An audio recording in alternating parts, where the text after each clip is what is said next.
Buenas noches, buenas tardes, son las 19 horas en punto, 19:01 para ser más exactos. Estamos en vivo, estamos en directo en los estudios de NPI.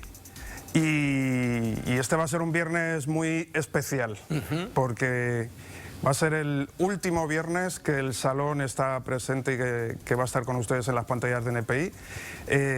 Se ha cumplido un ciclo, ya saben el porqué, porque han nombrado director de la Secretaría de Bienestar Animal a Héctor Luis Rubín, y se tiene que hacer cargo de sus labores. Entonces se tiene que centrar en ese cargo y hacer lo que nosotros siempre también hemos criticado, que se centre en lo que tiene que hacer, como trabajar en esa institución pública, que hay mucho que hacer. No es la secretaría más grande, seguramente, no es la que tiene mayor presupuesto, de hecho es bastante ajustado, y hay muchísimo trabajo, porque es una secretaría muy delicada y muy de a flor de piel, ¿no? Estamos hablando del bienestar de los animales, de todo tipo de animales, de mascotas, de fomentar el cuidado, no solo rescatar, es también trabajar en endurecer las leyes, endurecer las penas, que se lleven a efecto, trabajar con la Fiscalía para poder avanzar en todas esas denuncias que están pendientes, así que tiene un largo trabajo. Yo me despido en su nombre, no me lo ha dicho, pero ya lo digo yo, me despido en su nombre y les agradece a todos, como siempre, pero ya le verán por ahí en las redes y todo.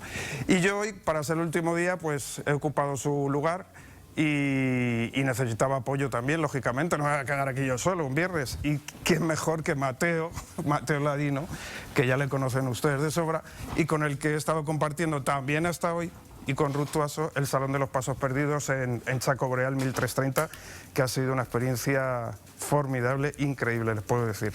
Pedazo de equipo tienen en esa radio.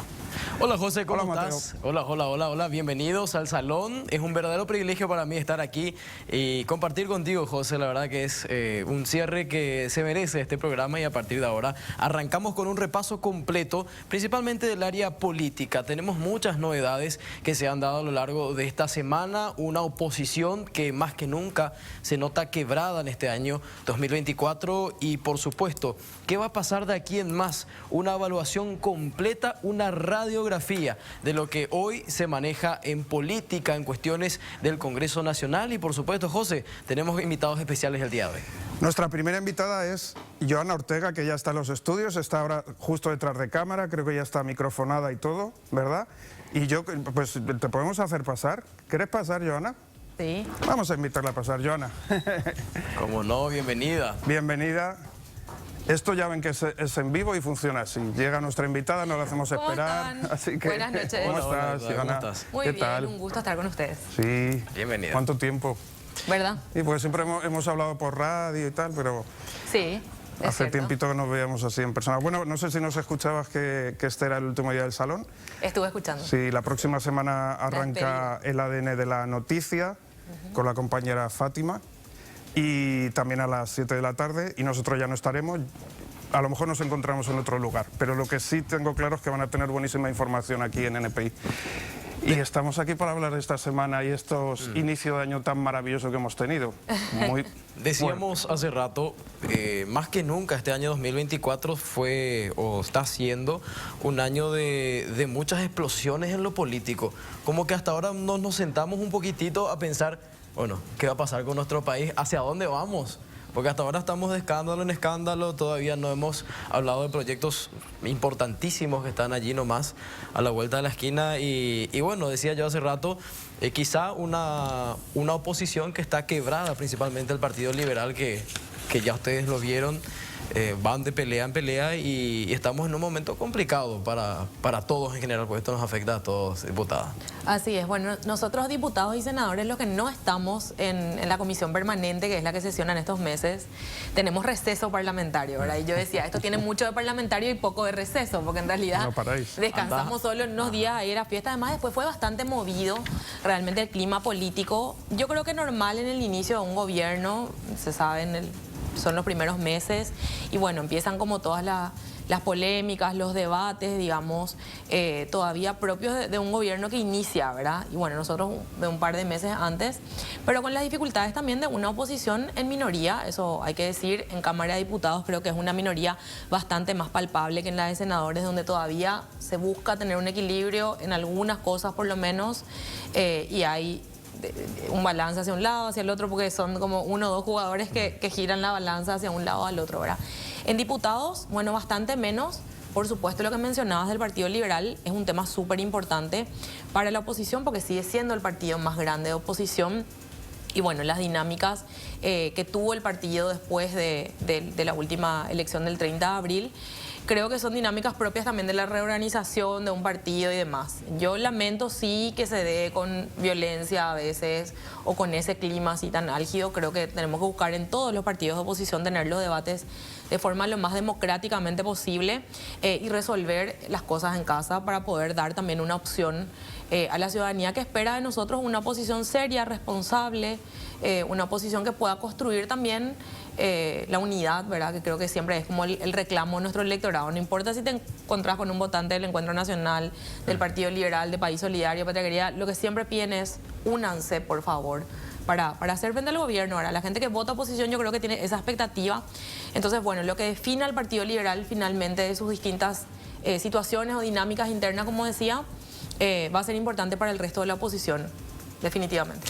Decíamos también con cierto atrevimiento muchas veces como periodistas, que quizá no es una cuestión tampoco de ego solamente, porque ahí hay intereses de por medio, hay incluso infiltrados, se decía, muchas veces se habla de eso.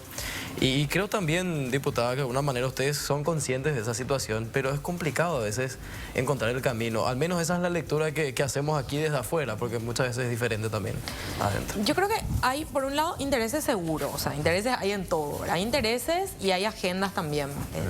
Tanto que se discute sobre la agenda y estos tienen sus agendas. Todos los grupos políticos tienen una agenda, esa es la verdad. Si no tenemos una agenda, ¿para qué estamos haciendo política, verdad?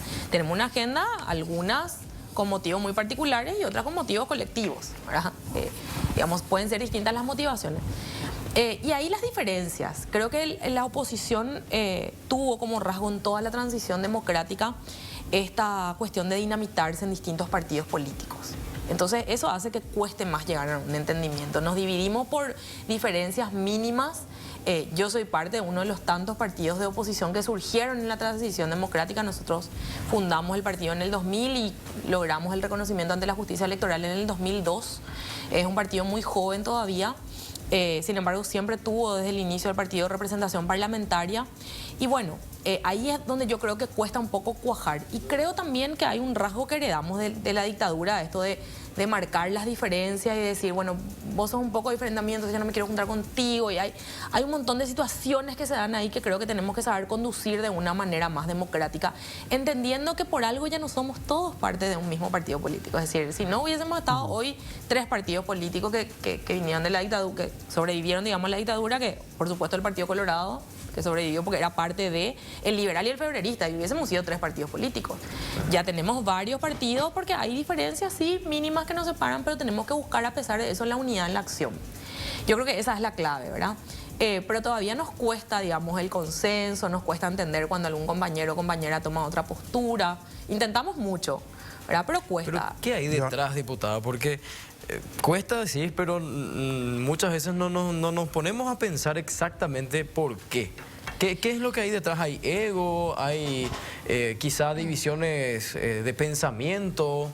¿Por qué hay tanta dificultad a la hora de unir ideas dentro de la oposición? Y hay de todo un poco, ¿verdad? Y yo también digo que de repente nosotros tenemos una vara que es distinta, o sea, o nos ponen una vara también distinta a la que se le pone a los colorados. Ellos también tienen una división feroz, tienen una división dentro del propio movimiento Honor Colorado, en las posturas que vemos, ¿verdad? Y que vimos sobre todo en las últimas semanas con distintos temas que estuvieron en debate. Dentro del propio movimiento tienen distintas posturas, dentro del partido hay distintos movimientos, hay gente que fue recientemente expulsada, es decir, por nosotros tenemos, parece, una vara distinta. Creo que es por la expectativa de la ciudadanía opositora, digamos, que independientemente de a qué sector de la oposición vote o apoye, busca esa unidad. Y claro, hay intereses, o sea, yo no soy ingenua, no soy naif respecto a eso. Hay intereses y esos intereses tienen que ver a veces con cuestiones particulares, candidaturas. Estamos en un país que vive dinámica electoral prácticamente ahora, creo que tenemos como un lapso hasta las municipales, pero prácticamente uno es electo diputado y al día siguiente ya le están preguntando, ¿vos sos candidato a concejal? ¿Cuál es tu siguiente paso? ¿O te vas a candidatar a senador? Que mucho afecta eso también. Y eso también afecta, ¿verdad? Porque claramente cuando uno llega a la política, es decir, no todos los que estamos en la política somos candidatos y somos electos. Entonces uno entra en esa dinámica y en esa vorágine también cuando ya está más expuesto como figura, ¿verdad? Y eso es parte de los egos que se manejan en la política. Yo creo que la clave ahí es buscar tener una construcción colectiva de la oposición, dejando de lado los intereses particulares que pueda tener cada persona o cada grupo, dejando de lado los egos y buscando esa unidad en la acción, ¿verdad? De acuerdo no vamos a estar en todo, pero tenemos que dejar de lado esas diferencias de cualquier manera para poder construir esa unidad que tanto se... Joana, hay uno de los temas que ha sido y que ha sido de dominio nacional. A veces decimos no nos interesa la política, a los jóvenes nos interesa, a la población no les interesa, pero el caso de la expulsión de la senadora Katia González, yo creo que ha sacado... ha extendido el interés por la política al resto de la población, ¿no? Porque yo no recuerdo, bueno, llevo 6 años aquí, casi 7, pero no recuerdo que los gremios se hayan pronunciado de esa manera, con cada uno, como hablabais ahora mismo, con sus intereses particulares. O sea, todos tenemos intereses cuando damos opiniones, todos, eso es innegable. Pero no recuerdo que haya habido algo, que yo por lo menos lo haya vivido algo tan evidente, ¿no? Manifestaciones de estudiantes, tú siempre has sido muy combativa con esa libertad, estuviste ahí apoyando a la senadora también. ¿Cómo viviste esos momentos y todo lo que queda todavía? Yo creo que es un momento difícil para la democracia en Paraguay, ¿verdad? Más allá de Katia, a quien le tengo mucho aprecio y me solidarizo con ella, obviamente por la situación que le toca atravesar. Ella fue una senadora electa con más de 100.000 votos, la 4ª senadora más votada del país, la 2ª mujer más votada en esa Cámara, ¿verdad? Creo que la situación es profundamente injusta, pero más allá de ello, el daño que se hace a ella en particular, a sus electores, es un daño a la democracia. Y esos daños que suceden y que estamos viendo son situaciones de las que difícilmente se pueda retroceder en el daño que causan, ¿verdad? Aunque logremos hacer justicia, que ojalá, porque si la justicia, como dice el cartel que está ahora, hay un pasacalles, una especie de pasacalles, un cartel en el balcón del despacho de Katia y también en su puerta. Si hay justicia, Katia volverá pronto, ¿verdad? Más allá de eso, de que consigamos y de que logremos, creo que hay una profunda injusticia que daña la democracia. Que tan solo nos pongamos a discutir y abramos esa puerta es un daño y un retroceso enorme, ¿verdad? Yo soy muy autocrítica también y creo que por más de que yo no fui parte del anterior Congreso, creo que hubo una flexibilización constante, sobre todo en Cámara de Senadores, del tema de pérdidas de investidura. Que creo que independientemente a quién haya perdido la investidura, eso no es bueno para la democracia. Sabemos que nos cuesta muchas veces aceptar la decisión de quienes tienen que compartir con nosotros. Es decir, yo comparto con otros 79 diputados y ni siquiera Raúl, que se sienta al lado con el que coincido en 99 cosas, en una no estamos de acuerdo, ¿verdad? O con Rubén, que estaba a mi izquierda, bueno, coincido en 90 y en 10 no estoy de acuerdo. Eso no quiere decir que yo mañana no pueda hablar con Rubén o no pueda construir algo con él o con Raúl, ¿verdad? Pero se hizo ahí una cuestión... Se equivocaron al en el Senado, sobre todo, yo soy muy autocrítica al activar esto, porque finalmente la elección es lo que valida el hecho que nosotros estemos sentados en esas bancas, ¿verdad? Y yo no creo que tenga que ser, salvo casos especiales, por algo claro, está previsto en la Constitución y está previsto en el reglamento, ¿verdad? Salvo casos muy especiales donde se demuestre una falla demasiado grave y esté demostrado judicialmente que se tenga que utilizar un recurso como el que se usó con Katia. Menos con ese nivel acusatorio que hoy vemos que hay otros asesores o asesoras que están en las mismas situaciones, porque sucede que hay asesores externos en la Cámara de Diputados y Senadores y porque tiene que ser así también, ¿verdad? Además es lógico, tampoco pueden ser ese asesor, no tienes un horario, no haces una tarea administrativa exclusivamente. Claro, trabaja por producto, no es una persona que atiende al público, no es una todos persona... tenéis asesores, bueno, todos casi tenemos todos, asesores, ¿no? todos tenemos asesores, entonces ese nivel acusatorio es una cosa para mí tirada de los pelos, ¿verdad? Entonces, y ahora viene como un boomerang, ¿verdad? A todo un poco. Entonces, no, me parece que no tiene sentido, que no va por ahí, que la idea de la pérdida de investidura nunca puede justificarse en este tipo de movimientos. Y por eso digo, más allá de Katia, que creo que si hay justicia va a volver pronto, el daño ya es a la democracia y al legado que estamos dejando. Por eso creo que hay tantos jóvenes cuando se hacen manifestaciones, aunque no sean multitudinarias, la presencia es mayoritariamente de jóvenes, ¿verdad? Jóvenes que creen que tienen que vivir en una democracia y que esto se está abriendo las puertas a un proceso autoritario. Y no solamente por la pérdida de investidura de Katia. Yo veo otros elementos que me hacen pensar que estamos ante un retroceso autoritario. Y quiero creer que no, y que soy nomás muy drástica y que estoy haciendo teoría de la conspiración, pero lastimosamente hay elementos que todavía me cuestan explicar. Lo de la propuesta de enmienda es otro elemento, me parece. Pero hay también es cierto y me sorprende que hayas dicho esto, pero también por otro lado hay casos y casos, diputados. Hay situaciones que verdaderamente uno se pone a pensar y bueno, esto sí si es que se llega a comprobar, es causal de pérdida de investidura. Por supuesto que sí. Pero allí también entra en juego la interpretación que hay en torno a esa figura. Es decir, ¿qué es exactamente la pérdida de investidura y hasta dónde se puede juzgar? Porque decía la vez pasada el senador Colin Soroka que esto es un juicio político, refiriéndose a esto. Y en realidad lo que establece la ley no determina en realidad que se trate de un juicio político, sino una falta, un error que deriva justamente en ese tipo de... O sea, no porque yo tengo mayoría en el Congreso o porque no me gusta cómo opina tal representante le voy a sacar. O sea, es muy diferente la forma en que se puede llegar a interpretar. Pero eso es lo que está sucediendo realmente. Lo que está sucediendo yo creo que es, y perdón que te dejamos hablar ahora, lo que está sucediendo es que se está tomando, citaste a Colin Soroka, podemos citar a otros senadores de la ANR, por ejemplo, que dijeron, yo me equivoqué al votar los 23 el cambio del reglamento de la Cámara en diciembre, me equivoqué, fue un error. Esa sensación de que no hay estudios serios, sino que es vendetta, puede ser vendetta, que en realidad es para arreglar problemas internos de otro partido, porque también se habla de eso, ¿no? El Partido Colorado es predominante y también tiene sus rencillas.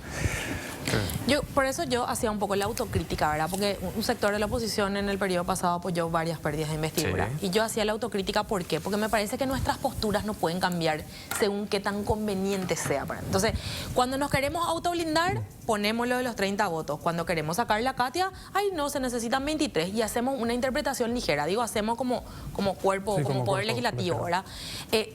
Porque yo no lo hago, ¿verdad? Yo no creo que eso tenga que ser así, porque se pierde credibilidad, perdió probablemente credibilidad parte de la oposición cuando lo hizo en el periodo pasado, pierden credibilidad ellos ahora y se deja entrever que lo que está detrás es otra intención. Entonces ahí, como yo ya me puedo poner re conspiranoica, decir, estamos en las puertas de un autoritarismo, están queriendo construir otra cosa, no es porque Nano Galaverna es suplente y detrás de la destitución de Katia sí estuvo Calé. Ahora escuché en una entrevista que Calé dijo que las gobernaciones tienen que desaparecer, entonces yo ya prendo una lamparita y digo, esto ya es un plan, esto se viene, ¿verdad? Porque si la semana antepasada él se propuso la pérdida de investidura de Katia porque su hijo suplente, entonces podemos hacer muchas conjeturas y yo creo que le estamos haciendo daño a la política y a la democracia cambiando según me convenga o no, ¿verdad? Si fuese un caso de juicio político, no por ser político deja de ser juicio, ¿verdad? Entonces tiene que respetarse también el proceso. Los procesos, hay otros ejemplos muy palpables. El presidente Petro de Colombia en el 2014 era alcalde de Bogotá y también pasó por un proceso similar y le sacaron de la alcaldía y la Corte Interamericana de Derechos Humanos le repuso en un mes y medio. Y le habían además inhabilitado 15 años a una candidatura. Hoy que le veo a Gustavo Petro presidente, yo pienso, entonces hacían esto porque el tipo de verdad tenía un potencial político y querían eliminarle de la escena política. Siempre hay que eliminar a tu buen amigo más fuerte. ¿Está pasando también con Katia? Entonces, digo, esto, por más que lo hagan y que cause un daño, puede ser un boomerang enorme. Yo estoy convencida que es un error político grave del Movimiento Colorado haberle destituido. Más allá de que es injusto, también en una movida política estratégica me parece grave y les puede ir. Pero ¿crees que esa es la estrategia? O sea, es decir, apartarle a Katia de la escena política como para que en el 2028, salvo sea otra otra la postura de ella, se candidata a la presidencia. Pero igual yo creo, Mateo, que lo puede hacer. En el 2028 se puede presentar igual, siendo senadora o no. No, claro que puede. Claro. El tema es que Puedes crear un mártir. Pierde la posibilidad de exponerse en cada sesión y tener un espacio abierto a la ciudadanía. Y obviamente Pero puede todo ser eso un hace boomerang, o sea, cualquiera de nosotros, a ver, la oposición, y esto ya que hablamos de la oposición es re interesante decirlo, nosotros hacemos, hasta si querés pensar en los liberales que pueden circunstancialmente aliarse al cartismo, nosotros igual hacemos política, desde ellos hasta yo, que es imposible que el cartismo me compre o que compre mis convicciones o mis principios, todos hacemos política cuesta arriba desde la oposición, o sea, nunca es fácil desde la oposición, nunca fue fácil en un país donde hay una fuerza hegemónica que es la del Partido Colorado, donde el Partido Colorado gobernó, salvo una pausa de 4 años, por 70 años ininterrumpidos, parte de una dictadura de 35 años, hay una cultura política, una cuestión de la identidad política de la gente con el Partido Colorado, o sea, siempre es cuesta arriba para cualquier persona que se candidate a la oposición, ni hablar nosotros que venimos de partidos chiquitos. Entonces yo pienso nomás cuál es el cálculo que hacen. Porque nosotros estamos acostumbrados a estar en la calle, a recorrer, a tocar casa por casa, a hacer campañas sin un peso. Entonces yo digo, bueno, si el día de mañana me toca a mí, porque creemos que abrieron esa puerta, voy a volver a lo mismo, voy a volver a la calle, voy a volver a organizarle a los jóvenes, voy a salir a hablar con los estudiantes, con las señoras que trabajan en el mercado. O sea, voy a hacer lo que hice toda mi vida, 21 años de militancia política. Katia, lo mismo, todos hicimos política desde la adversidad por mucho tiempo. Entonces, si están poniendo a prueba nuestra capacidad de resistencia, Llegan tarde. Descubriremos que este es un camino de resistencia y no de velocidad. Y más temprano que tarde yo creo que vamos a demostrarle eso. Así que puede ser un boomerang, realmente pueden crear sus propios monstruos. Hablando de ese boomerang, Joana, aparte comentábamos antes de toda la reacción de la ciudadanía o de parte de la ciudadanía, distintos gremios, esta reunión que hubo de Katia González con embajadores de la Unión Europea, que a lo mejor en otro momento, bueno, hubiera sido extraño también que solo un senador se reúna con todos los... Pero en este momento es como muy evidente, ¿no? Porque se ha querido... Que le visitaron nada más. Es muy evidente el objetivo de esa fotografía. ¿Cómo valoras tú? Bueno, esa yo creo reunión? que nosotros a veces vivimos como desvinculados del mundo y creyendo que nadie nos está mirando. Y no es así. Hay intereses... valga la redundancia por todo lo que ya hablamos de intereses de agenda, hay intereses geopolíticos que están muy palpables en Paraguay. Y nosotros no somos un país aislado del mundo, firmamos convenios, firmamos tratados, tenemos relaciones diplomáticas con otros países. Yo no lo veo como una intervención, porque algunos salieron a decir, ¿eso es intervencionismo? No, o sea, ¿cómo es que es intervencionismo cuando se reclama por la democracia en Paraguay, pero no es intervencionismo cuando reclamamos la democracia para Cuba? O sea, es siempre una postura política, si se quiere, y democrática ante un país que está cometiendo, o sea, ante una autoridad de un país que están cometiendo errores y que están dañando el proceso democrático. Yo no lo veo como intervencionismo, como proteccionismo, como nada de eso, para empezar, ¿verdad? Y creo que es un mensaje fuerte. Creo que el hecho de que el 99% de los gremios de producción de este país hayan hablado, por eso decía, va más allá de Katia, va en torno a las debilidades que podemos establecer en torno a nuestro sistema democrático, que de hecho ya es bastante débil, que estamos debilitando aún más, y cómo eso puede afectar otras cuestiones, ¿verdad? Cómo puede afectar las inversiones extranjeras, cómo puede afectar las inversiones nacionales que hacen las industrias acá. El grado de inversión, conseguir un grado de inversión. Afecta la economía final, todas estas movidas, o sea, los juicios políticos que hemos tenido a nuestros presidentes afectaron enormemente nuestra economía. No es solamente que cambiamos un personaje político por otro, esto tiene derivación en la economía, en nuestras relaciones exteriores, en un montón de cuestiones, y creo que tenemos que dejar un poco de lado esa cuestión de no, nosotros decidimos, nosotros hacemos, y pensar que Paraguay está inserto en el mundo y tiene también compromisos que cumplir con otras naciones. Justamente a eso también quería ir, porque si bien es muy importante hablar del tema Katia, del caso Katia, estamos dejando también, no sé si tenés la misma sensación, diputada, dejando de lado temas que merecen también mucha atención y que la gente está muy al pendiente. Hablábamos por ejemplo, el proyecto Hambre Cero, pero hay un montón de cosas allí que quizá merecen mucha más atención que temas que quizás son coyunturales y que a veces cuando se cierra o se cambia de página, finalmente nos damos cuenta, mira, todo se nos fue un mes hablando de esto. Y estáis en receso todavía. Y estamos en Imagínate receso, por cuando eso digo que empecéis. esto tiene mucho de parlamentario y poco de receso, ¿verdad? Además era mi primera experiencia de receso porque es la primera vez que gano una elección, entonces era medio raro para mí, no era un receso. De todas maneras pensaba trabajar y adelantar cosas. Pero sí, la verdad que hay muchos temas de los cuales no estábamos pensando. Antes de hablar de la preinvestidura de Katia, estábamos hablando de la posibilidad de una enmienda. El presidente hasta ahora no salió a decir, yo no voy a hacer esta enmienda. Es decir, el plan de la enmienda sí es firme. Él hizo un canje prácticamente con los intendentes, usó la enmienda como un voucher, porque acá hay una cuestión y es que los que tenemos capacidad constitucional de presentar iniciativa de enmienda somos 3/4 de una de las cámaras, el presidente de la República o 30.000 electores. Los intendentes no tienen constitucionalmente la posibilidad de presentar una enmienda, pero hicieron ese canje y lo de la enmienda quedó ahí flotando. Tenemos que retomar esos debates sin olvidarnos que se tiene que hacer justicia por la pérdida de investidura de Katia, pero también tenemos que ocuparnos de eso.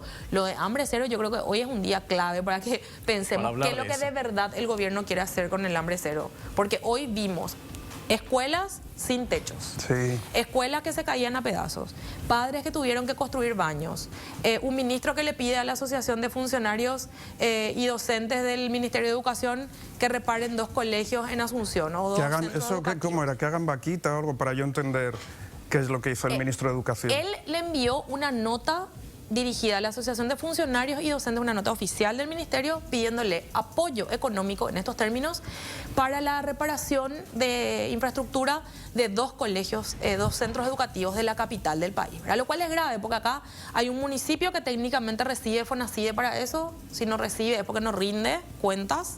De cualquier manera hay una responsabilidad allí, o sea, a instituciones el Ministerio de Educación tiene que tener técnicamente un presupuesto, si no lo tiene el Ministerio de Educación lo tiene el Ministerio de Obras Públicas. Es decir, hay una responsabilidad institucional de reparar los centros educativos que de ninguna manera puede ser una responsabilidad de la Asociación de Funcionarios y Docentes, ¿verdad?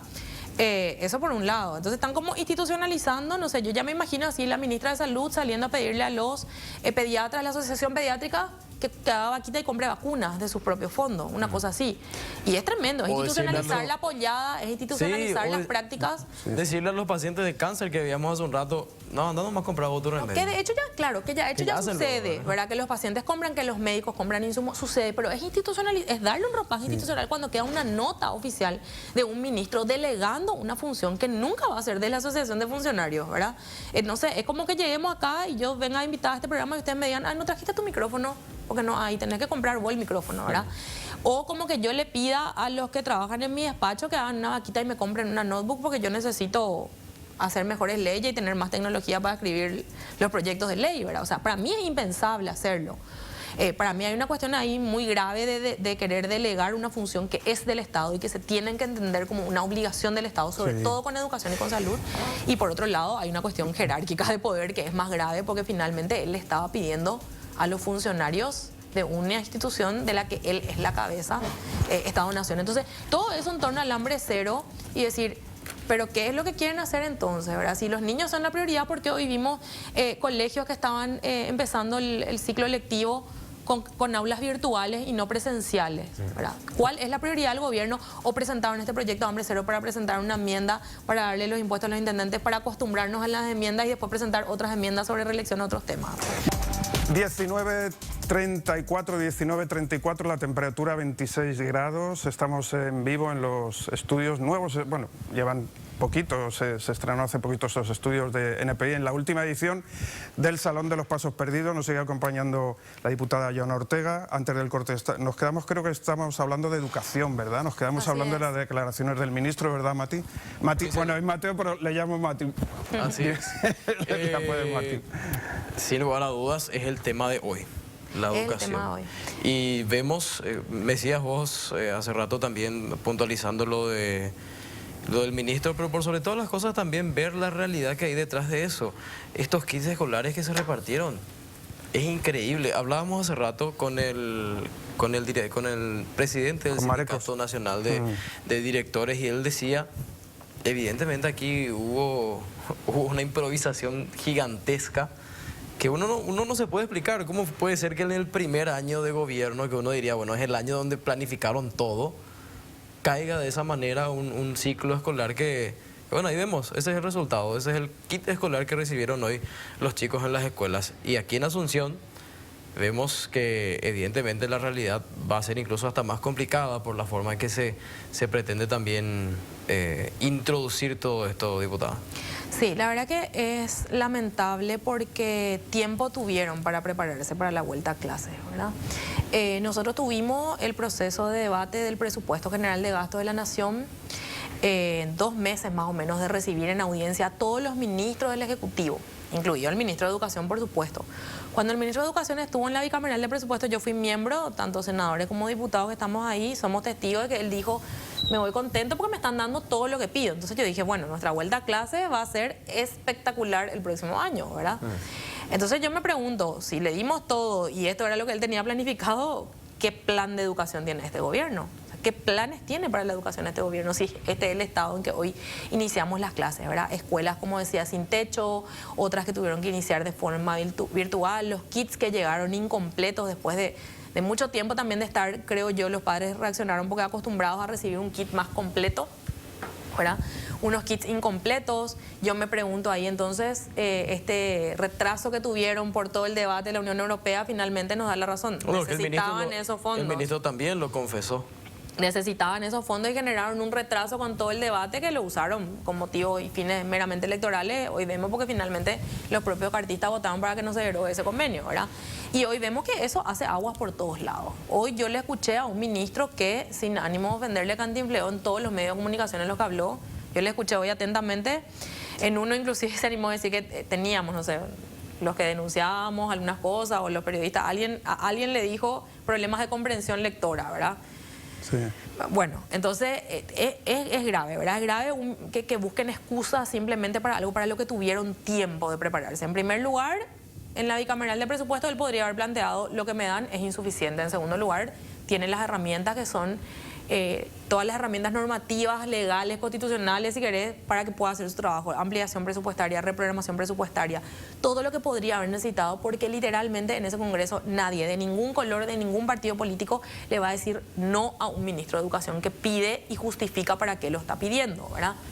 Entonces, hoy lo que vemos es la improvisación de este gobierno en materia de educación, específicamente hoy que es el inicio de clase, ¿verdad? Pero vemos una improvisación importante. Vienen improvisando hace 8 meses y creo que siguen con esa idea de querer manejar el Estado como una empresa. Y el Estado no es una empresa, tiene otros fines que no son de lucro para empezar. Y tiene otros fines y otros derechos y servicios que el Estado tiene que garantizar. Entonces yo creo que por ahí va un poco el error, ¿verdad? Y tenemos también un gobierno, porque vemos con lo de hambre más que no buscan los consensos, que buscan empujar los debates, imponer, atropellar otro poder del Estado. Eso lo hicieron con todos los proyectos de ley que llevaron al Congreso en los últimos meses. Y finalmente, a la fuerza, digamos, y no con la razón. Siempre recuerdo que el escudo de Chile dice por la razón o por la fuerza, pero dice primero por la razón, ¿verdad? Porque se supone que tenemos que buscar por la razón ponernos de acuerdo, ¿verdad? Un gobierno que no tiene intención de consenso, que busca imponer su fuerza y no su razón, que sin razones impone cosas. Y bueno, los resultados hoy se ven, ¿verdad? Y hubo hoy una serie de denuncias respecto al estado de la educación y creo que eso da cuenta de la ineficiencia de este gobierno para poner las prioridades en su lugar, para ponerle a los niños y niñas realmente en el centro de las políticas públicas. Que era un poco el discurso de la campaña que comentabas antes, de con los niños no, los niños son sagrados y son sagrados para todo. Son sagrados para que coman bien, son sagrados para que tengan buena educación, que además es el futuro del país. Es que no hay que, o sea, no hay que ir a Harvard para saber ¿dónde está el futuro de un país? Usaron todo esto como una cuestión meramente electoral, fue parte de su táctica electoral, su estrategia electoral, y hoy en los hechos cuando vemos es, bueno, ¿qué tanto te importan los niños? ¿Qué presupuesto le dieron a educación?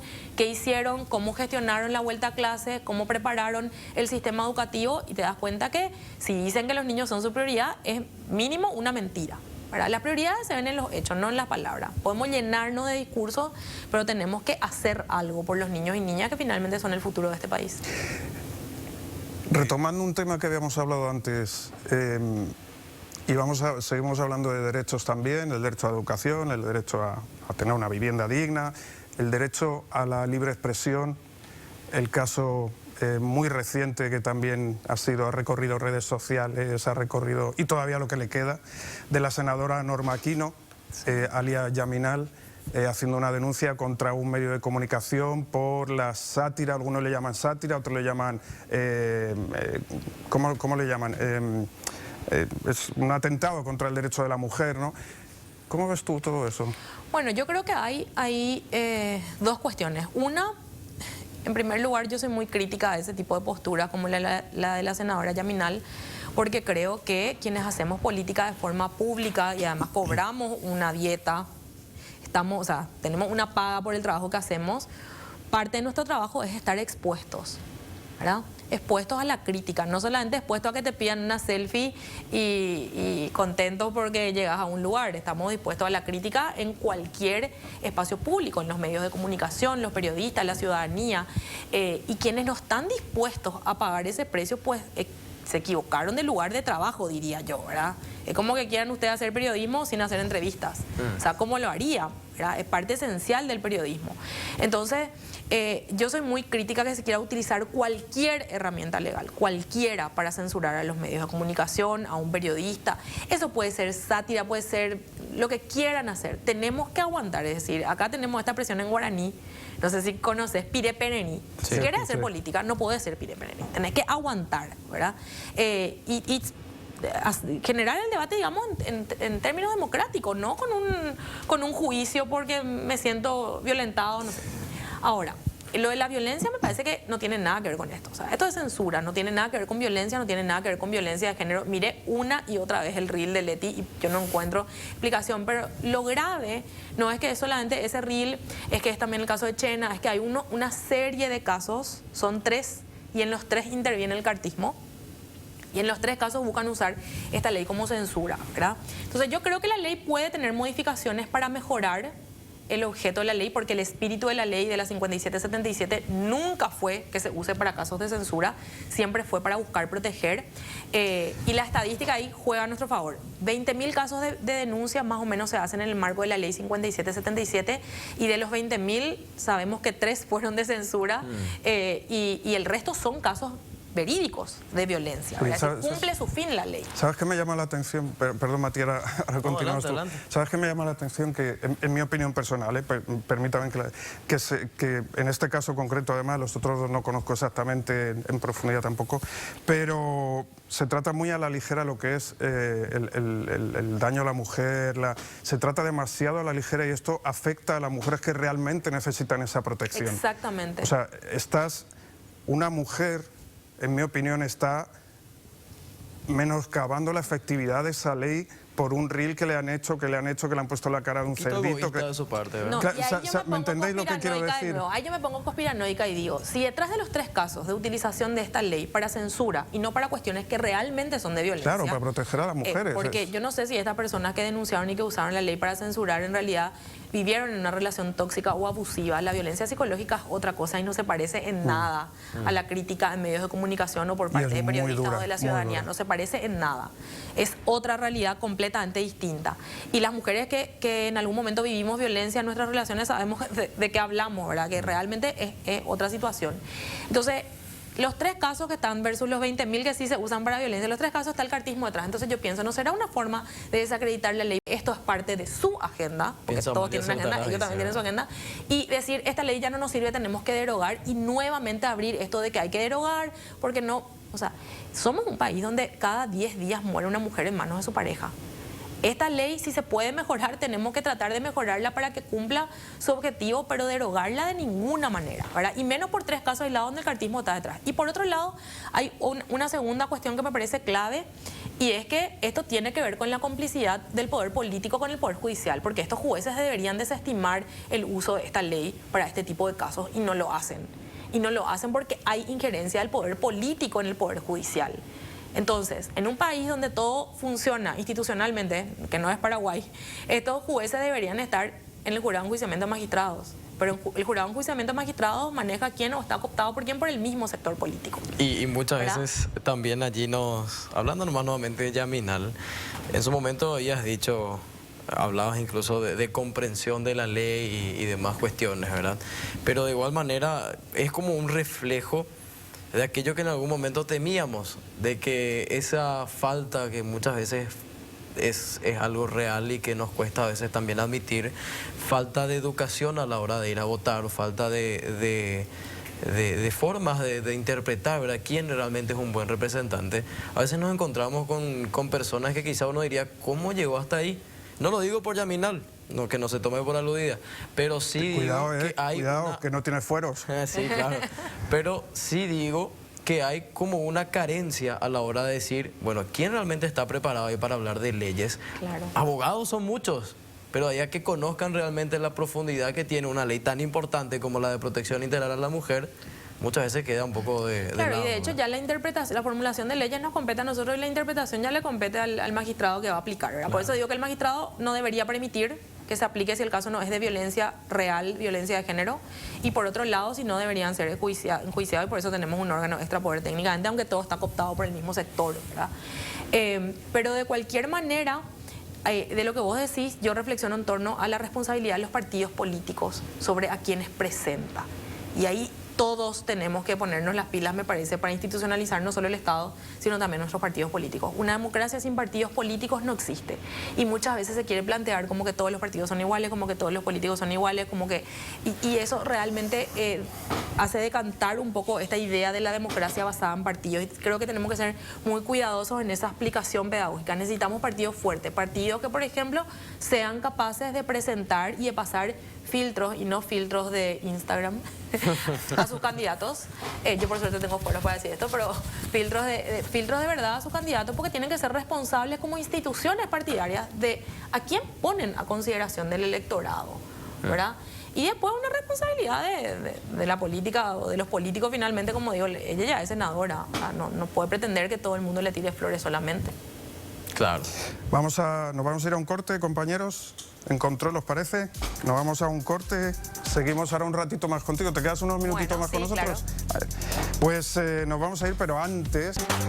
Ahora estamos en imagen. Estamos de vuelta, 19:53 minutos. Ya hay oficialmente una convocatoria a convención del Partido Liberal Radical Auténtico. Está el compañero Ricardo Roa desde un sector donde se estaban, hay que decirlo, esta reunión finalmente se dio, la reunión del directorio se dio vía virtual debido a todos los inconvenientes que se han presentado. Ricardo, ¿cuál es la última novedad desde allí? Buenas tardes, bienvenido al Salón de los Pasos Perdidos. Buenas noches ya.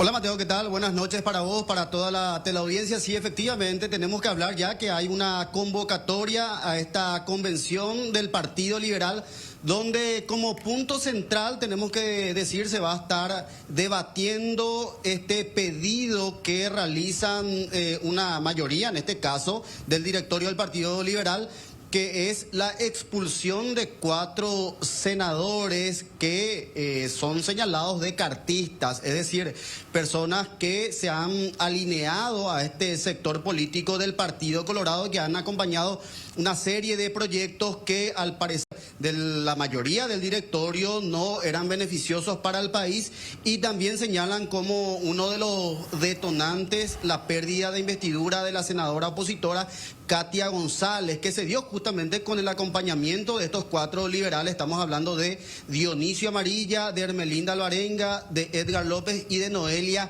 Cabrera. Ya tiene fecha, va a ser el 3 de marzo, el próximo sería el 3 de marzo, sería un domingo, allí en el Rowing Club de Asunción. Allí se va a estar analizando como uno de los puntos, pero también dentro del orden del día tenemos que decir que han colocado la ratificación de la línea de oposición llamado a la unidad y a la resistencia al intento de romper el sistema democrático. Es uno de los puntos que también se va a analizar, aparte de este pedido de expulsión contra estos 4 liberales señalados de cartistas. Tenemos que decir que fue una sesión extraordinaria que se llevó adelante de forma virtual luego de 2 días de convocatoria en la sede misma del Partido Liberal, donde se han generado incidentes. El día de ayer fue justamente un ambiente bastante caldeado, donde hubo incluso golpes, donde hubo varios hechos de violencia que finalmente llevó a determinar que esta sesión se realice en la fecha de forma virtual. 29 votos fueron los que votaron a favor de esta realización de la convención para el día 3 de marzo. en tanto que 13 se habían opuesto y habían propuesto otra convocatoria, pero para más adelante, para 30 días, decían los que mocionaron en contra de convocar ya para el 3 y en cambio mocionar para otra fecha, donde también ellos pedían el adelantar las elecciones para elegir nuevas autoridades en el PLRA. Y hubo también 5 abstenciones, tenemos que decir, de los 57 miembros del directorio que participaron, alrededor de 50 más o menos son los que estuvieron presentes. El propio Dionisio Amarilla justamente también estuvo participando de esta sesión extraordinaria. No hubo problemas, Ricardo, en cuanto a conexión, porque se había dado también ese problema en su momento y obviamente el inconveniente que presentó la presencia de Dionisio Amarilla. ¿Esta vez se dio con tranquilidad la sesión extraordinaria? Y aparentemente sí, todo salió, digamos, bien, no hubo un problema con alguna señal de internet, estuvieron presentes estas personas que votaron justamente el equipo de Dionisio Amarilla, fueron 13 en total los que votaron por otra opción, podemos decir, por otra alternativa a convocar a una sesión, pero para más adelante, no para el 3 de marzo en este caso, y este adelantamiento de las elecciones de nuevas autoridades del PLRA que también ellos estaban solicitando. Esta moción perdió, por supuesto, porque fueron 29 los que votaron a favor de que ya se convoque para el 3 de marzo a esta sesión, a esta convención del Partido Liberal, para que se pueda analizar estos 2 puntos que fuimos citando, y uno de ellos, el punto central, obviamente, de esta convención, que va a ser este pedido de debatir la expulsión de estos 4 liberales que son señalados de cartistas. Usted, señor, que vive allí por los pasillos del Congreso, por el Partido Liberal, por el Partido Colorado, siempre empapado de la política, ¿cuál es la versión, el rumor que hay en torno a los votos que pueda llegar a tener el oficialismo liberal dentro del partido, el propio presidente, como para impulsar esa destitución de estas personas del Partido Liberal? ¿Se tiene ya, digamos, por lo menos a ciencia cierta o como un rumor, si es que hay mayoría como para concretar eso en la convención? Tenemos que decir que dentro de la convención participan más de 600 convencionales aproximadamente, y lo que señalaba en este caso, nosotros conversamos con Celeste Amarilla, por supuesto, ella decía que el grupo que representa a Dionisio Amarilla y los otros 4 senadores no tienen un historial suficiente dentro del PLRA como para poder ejercer una convocatoria que pueda justamente evitar la expulsión de ellos, pero sin embargo ella dejaba abierta la posibilidad de que pueda haber incluso dinero del cartismo alentando justamente a algunos convencionales a ir a acompañar o el rechazo en este caso a una posible expulsión de estos 4 senadores. Sería muy importante justamente ver cómo se va a dar esa convención, que reitero va a ser acá en la capital Asunción, en el Rowing Club, el 3 de marzo, va a ser un domingo en donde los convencionales están llamados a presentarse para analizar estos 2 puntos que están dentro del orden del día. Gracias, señor, muy amable, completito el informe. Gracias, Ricardo. Qué buen equipo hay aquí en el NDPI, ¿eh? Perdón que lo diga, pero como es mi último día, me Sí, encanta la sí. gente súper formada, jóvenes, digo jóvenes porque ya puedo decir que soy jóvenes, que yo no tanto, pero súper formados, la verdad es que me gusta mucho. Antes de ir Sí. quería consultarle a la diputada, ya que Opinión. le tenemos aquí su opinión, porque bueno, ya es oficial finalmente la convocatoria, y si bien no perteneces al Partido Liberal, de igual manera sos parte de la oposición y esto les afecta a todos, diputada. Sí, así es. Bueno, yo creo que es importante que los partidos vivan sus procesos internos, ¿verdad? Creo que eso fortalece la democracia interna de los partidos y la democracia finalmente. Creo que es importante, creo que estos temas se tienen que discutir. Yo siempre le cuento a mis colegas opositores de otros partidos que mi partido no es poco usual que debatamos si un compañero tiene o no tiene una conducta acorde a los principios y al programa del partido político. Es un debate que tenemos naturalmente, sin ánimo de ser inquisidores, pero sí en la idea de construir fuerzas políticas opositoras fuertes. Así que yo celebro este debate del Partido Liberal. Se da siempre esta cuestión de las mayorías y las minorías y tendrán que resolverla en la interna, ¿verdad? cumpliendo el debido proceso, cumpliendo todas las cuestiones que se tengan que ver, pero creo que es una señal importante hacia la oposición. ¿No estamos fragmentando más la oposición con este tipo de divisiones? No, yo ¿O no es algo creo. natural Yo que creo llegue a llegar? que son cuestiones internas que los partidos tienen que debatir. Es decir, que se debata no quiere decir que finalmente se les expulse. Tal vez lo que logran es contener y poder armar un bloque parlamentario que responda a una... Yo no quiero decir disciplina, porque nosotros no tenemos mandato imperativo ahora, pero sí que responda al programa del partido, a la postura política del partido, a la posición del partido, ¿verdad? ¿Tú Y crees que eso va a ser es importante posible? para la oposición. ¿Tú crees que va a ser posible, viendo un poco las actuaciones de estos, sobre todo estos 4 que le llaman liberocartistas, cómo han votado, cómo es su comportamiento? Yo creo que ellos van a tener que tomar también una decisión al pasar por este proceso, si finalmente se van a plegar a una conducta partidaria que sea coherente con lo que plantea la mayoría en un partido. Eso, por ejemplo, yo siempre explico, ¿verdad? Porque a veces me critican, vos en tal año tuviste tal posición. No, yo tuve otra, la discutí en la interna de mi partido y mi posición muchas veces perdió. Yo por eso no dejé de ser de País el Diario ni de acompañar las posturas partidarias, ¿verdad? Entonces, yo creo que, y espero que esos debates fortalezcan y que ellos pongan sus posturas, pero que finalmente pueda prevalecer lo que la mayoría decida que quiere que sea el destino del Partido Liberal, y eso es importante para la oposición. O sea, el Partido Liberal es un actor muy importante de la oposición, así que creo que estos debates, y espero que realmente logren persuadir y logren de alguna manera fortalecer el rol del Partido Liberal dentro de la oposición, y que todos los otros partidos también podamos hacerlo. Yo creo que eso es sano para la democracia. Incluso al partido de gobierno, aunque tenga esas mayorías que tiene, le interesa, pero es que le interesa que haya oposición, y si no hay oposición tiene que ayudar a crearla. Es inevitable, pero no sé si es si que... fueran demócratas. Bueno. Considerando que Lo que pasa es que ellos crean su propia oposición interna. Y pero eso lo hace muy bien. Claro, y ellos también tienen, ellos por más que tienen interna, hay procesos partidarios que no los tienen hace rato. Elecciones de la juventud del Partido Colorado, no sé, no hay hace cuánto, ¿verdad? Hace bastante tiempo. Entonces, creo que sí, que estos procesos internos, más allá del resultado que tengan, son muy importantes para los partidos políticos. Bueno, así que el 3 de marzo la convención del PLRA, también creo que estaba, no sé si se puso ya fecha la convención de la ANR, o se estaba... Creo que también en la primera o segunda semana de marzo. Estaba por ahí también, así que bueno, son ejercicios democráticos, ¿no? Al final. ¿Hablamos de diputados? Bueno. Hablamos de diputados. ¿Se acuerdan de la película que se titulaba Lo que el viento se llevó? ¿Se acuerdan? De Tara, de sí, que claro, jamás, prometo que jamás volveré a pasar hambre.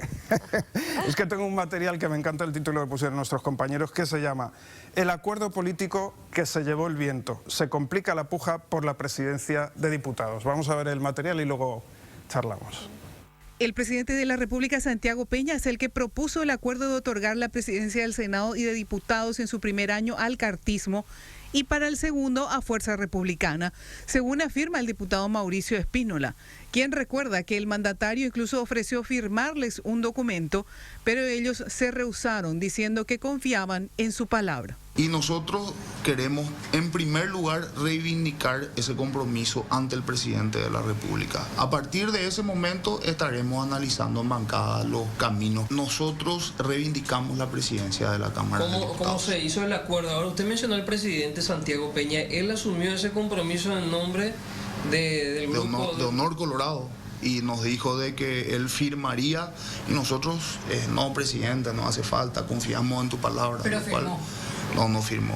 Confiamos en su palabra. Ese acuerdo ya no tiene validez, dicen ahora referentes del oficialismo en diputados, y reivindican una vez más a Raúl Latorre como presidente de la Cámara de Diputados. La bancada B del Partido Colorado, que acompaña al oficialismo, somos los que venimos a reivindicar estar dentro de la mesa directiva porque somos la segunda bancada importante y no tendría por qué cumplirse un acuerdo atendiendo que se desintegró completamente. ¿No vale el acuerdo del año pasado, diputado? Y en este escenario no, siendo que se partió en 4. Entonces, mal podríamos hablar de que el presidente no está cumpliendo atendiendo que esto se desbarató completamente y hay que volver a barajar todas las cartas para poder trabajar en una mesa plural, una mesa distinta, diferente, con un enfoque diferente para este periodo parlamentario que estamos iniciando. ¿Cómo sería un enfoque diferente con la misma persona a cargo?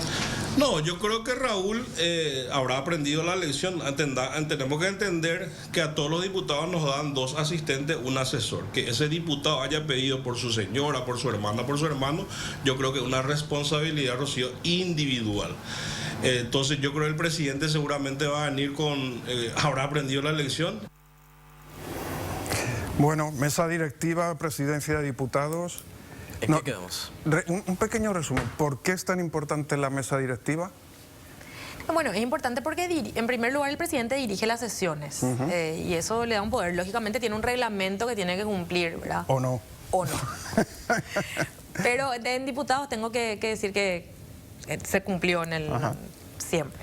O sea, creo que en el 99% de los casos. No quiero decir 100% porque tal vez me olvido algún episodio, pero se cumplió, ¿verdad? Debo reconocer eso. Un reglamento para dirigir las sesiones, pero finalmente el que dirige las sesiones es el presidente y tiene atribuciones en ese sentido, ¿verdad? Y administrativamente le corresponde a la mesa directiva la administración, lo que sea contrataciones, designaciones, ordenador de gastos, ¿no? Se suele el ordenador de gastos de la Cámara, ¿verdad? Sin ánimo de juzgar la gestión de ningún colega, yo creo que también entra mucho siempre en el trabajo político que hacemos los legisladores a tallar en cuanto a mesa directiva la cuestión de que es el presidente el que firma las resoluciones que conforma, por ejemplo, las comisiones.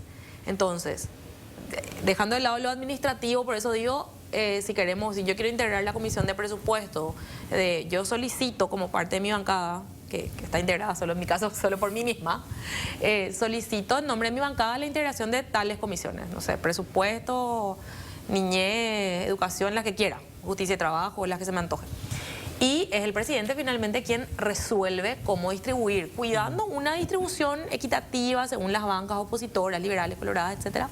Pero, o sea, hay un nivel de discrecionalidad, no digo en el mal sentido, pero de discrecionalidad porque son atribuciones del presidente finalmente distribuir ese trabajo, entonces termina de alguna manera afectando para bien o para mal lo que querés trabajar o desarrollar en un año legislativo. Si yo tengo propósitos sobre ciertas temáticas y quiero integrar esas comisiones, el presidente no me agrega a esas comisiones, dificulta el trabajo, ¿verdad?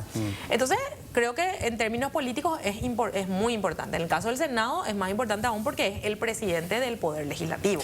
Y tras bambalinas allí hay muchas cosas también, diputada, que a veces hay que mencionar. El presidente de la Cámara Baja de igual manera tiene un poder muy importante a la hora de contrataciones, a la hora de firmar, si bien es el presidente del Congreso el que tiene finalmente la última palabra, de igual manera es quien está allí, sería el segundo al mando y bueno, también tiene ese poder de ir manejando el funcionariado público que tiene el Congreso.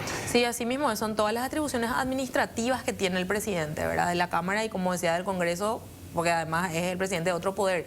Y ahí hay otra cuestión política que es el balance de los poderes, ¿verdad? Entonces yo, por ejemplo, soy muy partidaria de que el presidente del Congreso sea un opositor al presidente del Ejecutivo, pero no porque no me guste Santiago Peña o mi visión no va a cambiar el día que si es presidente un amigo mío, un compañero mío.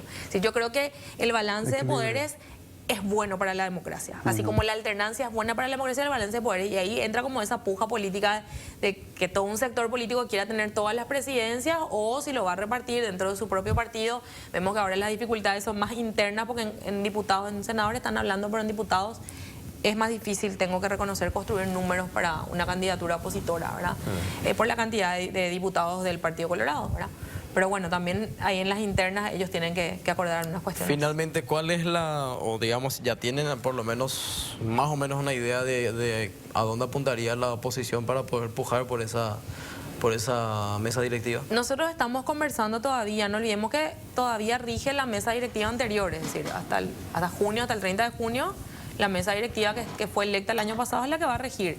Tendremos que decidir cuándo se va a llamar a esta elección de mesa directiva, que también va a decidir probablemente o la mayoría, que no somos nosotros, o el presidente con su mesa directiva actual, cuándo se va a llamar a esta sesión y cómo se va a desarrollar el debate, ¿verdad? Pero candidatura así oficial opositora no tenemos.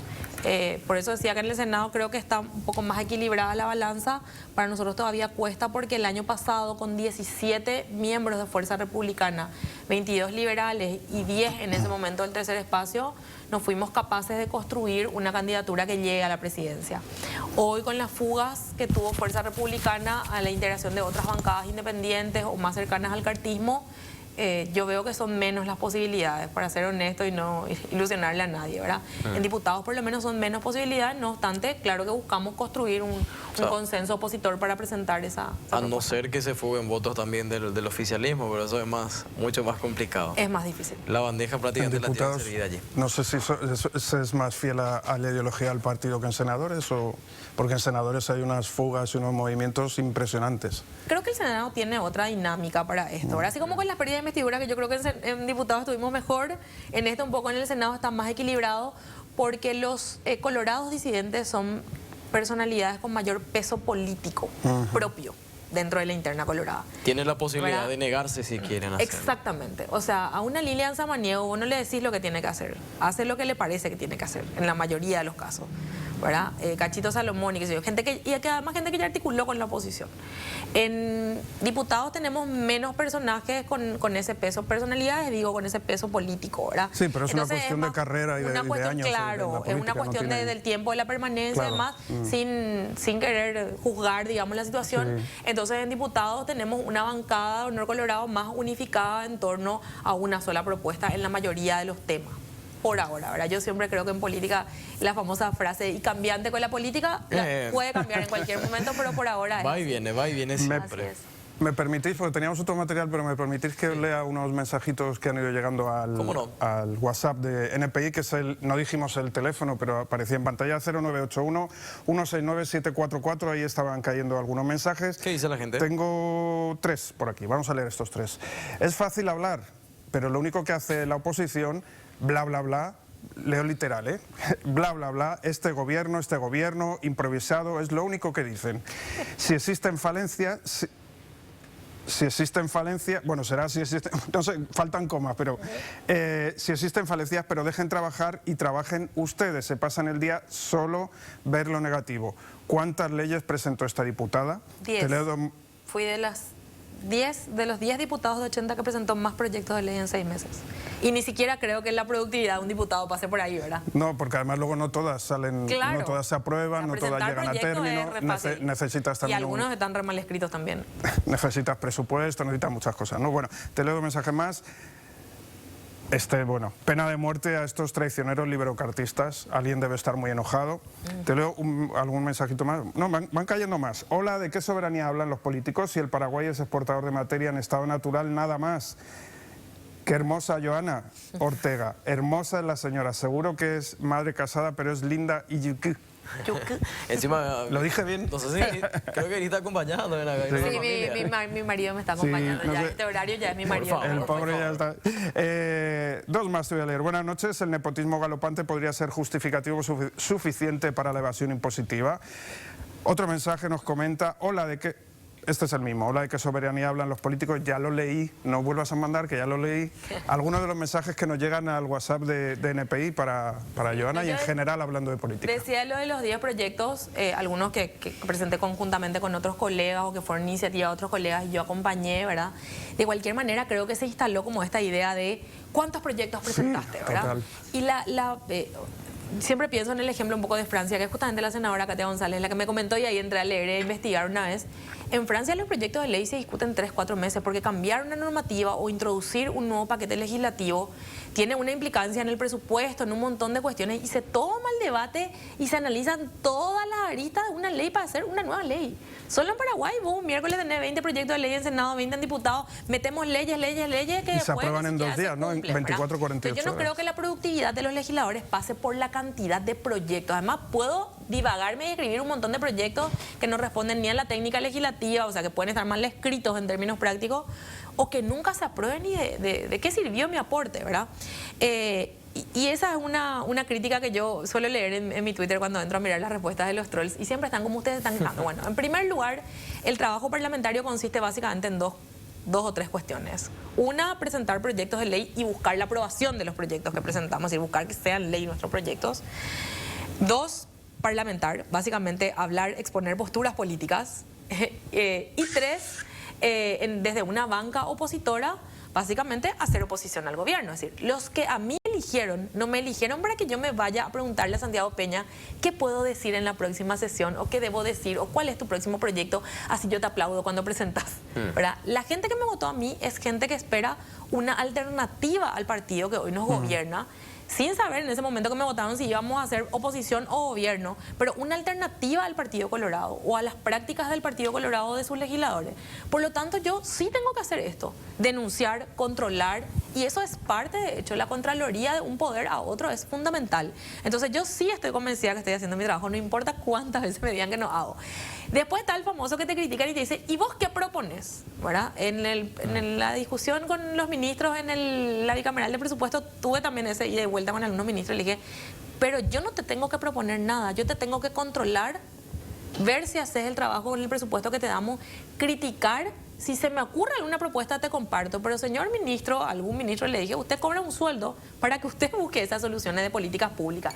Las políticas públicas y los servicios que va a prestar el Estado es el rol del gabinete del Ejecutivo y ellos también cobran un sueldo para eso. Entonces yo creo que cada uno tiene que cumplir su rol. El día que yo sea del partido político de gobierno probablemente me sentaré en un gabinete a escribir un programa y a pensar propuestas para mi gobierno. Hoy controlo, denuncio y por supuesto hago también pedagogía en términos y propongo también, ¿verdad? Porque siempre no es que estamos criticando nomás, estamos proponiendo que el gobierno no acepte nuestras propuestas, otra cosa. ¿Sabes de qué me acuerdo, Mateo, también?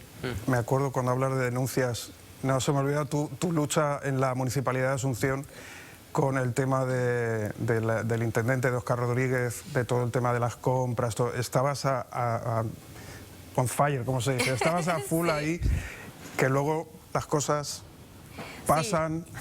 Así es, la verdad que fue nosotros tuvimos una sentencia bastante histórica para lo que es acceso a la información pública en Paraguay, incluso estuvo en el informe de la Comisión de Derechos Humanos de ese año como un caso icónico. Nosotros logramos, aunque sea simbólicamente, una sentencia que se le declare culpable al intendente que no entregó la información, que en ese momento era sobre la gestión de Nenecho por el intendente que estaba interino.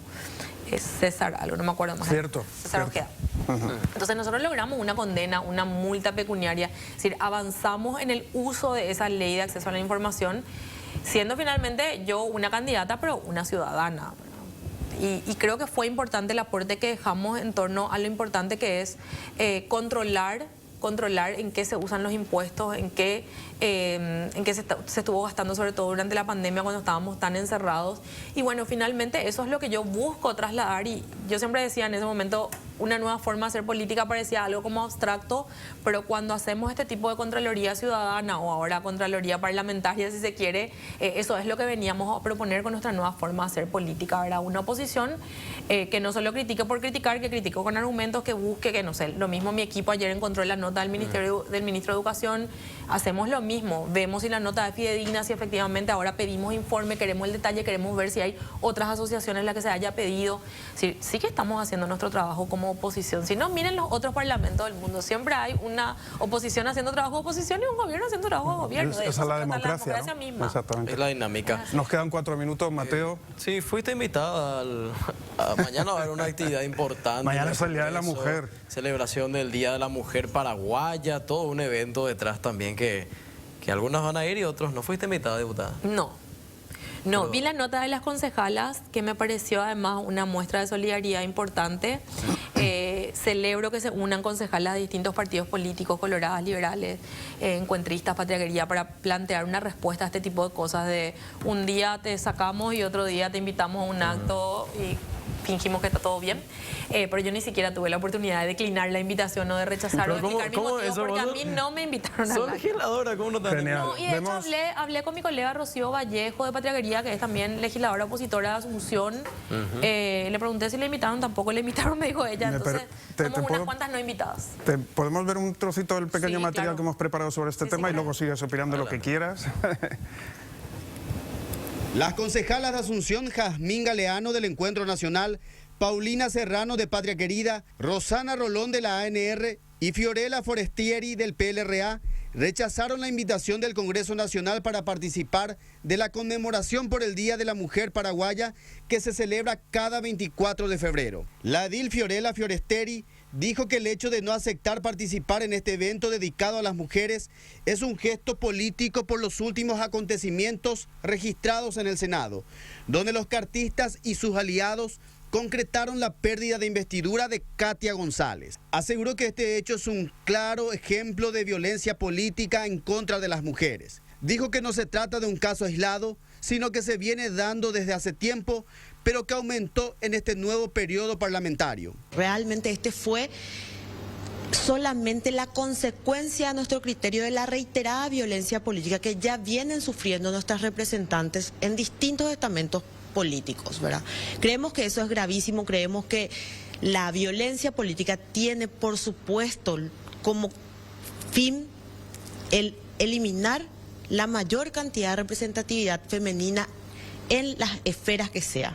Lo que sucedió con Katia fue el sumum, digamos, de un verdadero golpe a la democracia. Nosotras creemos en este gesto que hicimos en unanimidad de las concejalas de Asunción, creemos que se encuentra el valor de decir, gente, estemos atentos, que tienen la caradurez incluso de invitarnos a festejar nuestro día cuando hace una semana violentaban nuestros derechos.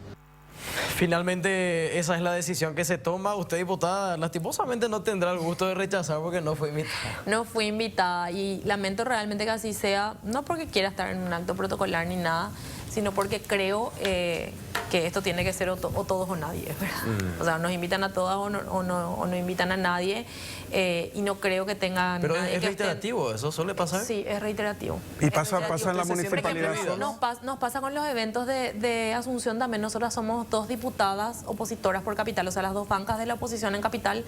Tenemos 2 mujeres de distintos partidos con diferencias ideológicas que son palpables ante la ciudadanía, ¿verdad? Y ninguna de las 2, o sea, siempre hablamos conocidos, ninguna de las 2 somos convocadas, por ejemplo, a eventos que tengan que ver con cuestiones de Asunción. Nos vamos porque nos enteramos de repente. Pero sí las otras compañeras de otro color. Sí, nos vamos como ciudadana. Sí, no sé, en las fotos siempre hay gente del Partido Colorado, ¿verdad? O sea, eso es lo que... yo no me imagino ser gobierno y no invitarle a la oposición a que sea parte de los eventos, ¿verdad? Por lo menos invitarle, porque cada uno toma es algo institucional finalmente, ¿verdad? Es algo institucional. Que tienen que participar si ustedes son los representantes. Bueno, diputada, se nos acabó el tiempo y le agradecemos muchísimo por Muchísimas gracias a ustedes por la invitación, un gusto estar... Muchas gracias, Joana. Tenía que estar, también te comentamos iba a decir senadora, concejala, gracias, Mateo. Fiorella, pero esto, al no venir ella, pues nos ha permitido escucharte un ratito más, que da gusto siempre escucharte porque eres muy combativa y eso yo no voto, ¿eh? O sea, no me digan que si voto, claro, sin intereses. Pero da gusto escuchar, ¿no? Y entender diferentes opiniones. Así que, ¿les parece? Gracias, Joana. Nos vamos a un corte. Bueno, estamos de vuelta. Les quiero contar que ahora Asunción y Gran Asunción tienen, como las grandes metrópolis, un centro de atención 24 horas. Pero antes les quiero hablar de Butterfly, que revoluciona tu hogar con tecnología. Butterfly, que revoluciona tu hogar con tecnología y elegancia. Experimenta el bienestar que un hogar te puede ofrecer con un sistema de automatización confiable, simple y fácil de usar. Transforma tus cortinas a otro nivel de confort. Tu casa inteligente evoluciona igual que tu estilo de vida. Llámanos al 021 90 69 51. Butterfly, persianas y cortinas que distribuye Shopping Glass. Es que quería agradecer también, aparte de Shopping Glass y sus cortinas Butterfly, quería agradecer a Odontos por apoyarnos en el salón. Quería agradecer a Complot también por apoyarnos con estas camisas tan estupendas. Y Aña Virginia, que nos alimentaba siempre nuestras pancitas. Digo alimentaba porque tiene gordito, Aña Virginia. No te pases, ¿eh? Que tú también engordarás algún día. No, yo por mí hablaba, Ah, ya, disimula. Último día del salón. Sí, señor. Toca despedir. El Salón de los Pasos Perdidos despedimos esta mañana en Chaco Boreal, ahora despedimos aquí en NPI. Yo te quiero agradecer, Mati, por estar hoy. Un placer. Y darme una mano, porque sabes que no es mi entorno habitual, siempre he estado con Luis. Así que nada, darle las gracias a todos los compañeros, a los directivos también del canal, a Héctor por siempre darme un espacio en sus programas. Tal vez nos veamos por ahí en algún momento. La verdad es que da penita.